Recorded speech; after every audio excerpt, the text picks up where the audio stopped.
爱在社区主播夏令营来到第二天，所有的小主播对新闻的制作拢有基本的熟悉。第二天除了先和小朋友了解要安怎来分辨新闻消息的真假，上重要的是教小朋友要安怎写出完整的主播稿。同时，嘛透过上课的过程，和学生了解一位主播的基本仪态，佮有3课的搭配。很快2天的这个主播夏令营，那看起来参加的学员们应该对我们的课程都非常的满意，也学习到非常多的一些，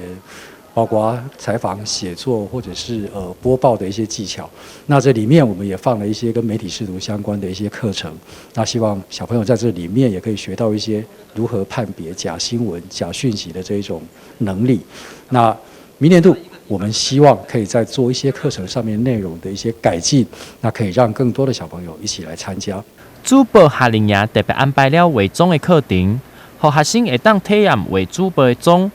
同时嘛，让每一位学生会当亲身上台去报新闻。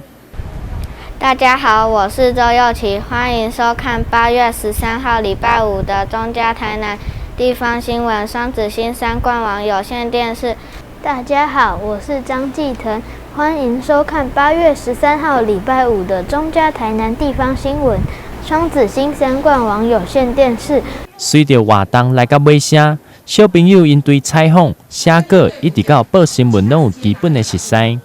利用暑假2天的时间来到地方电视台，透过活动学习要安怎成为记者，佮有主播。在活动的最后，由双子星3冠王的连接中心的协理陈建春来向小朋友颁发结业证书，嘛对大家2天的来努力表达肯定。2天课程丰富有趣，让参与营队的同学除学习到采访、撰稿、主播外，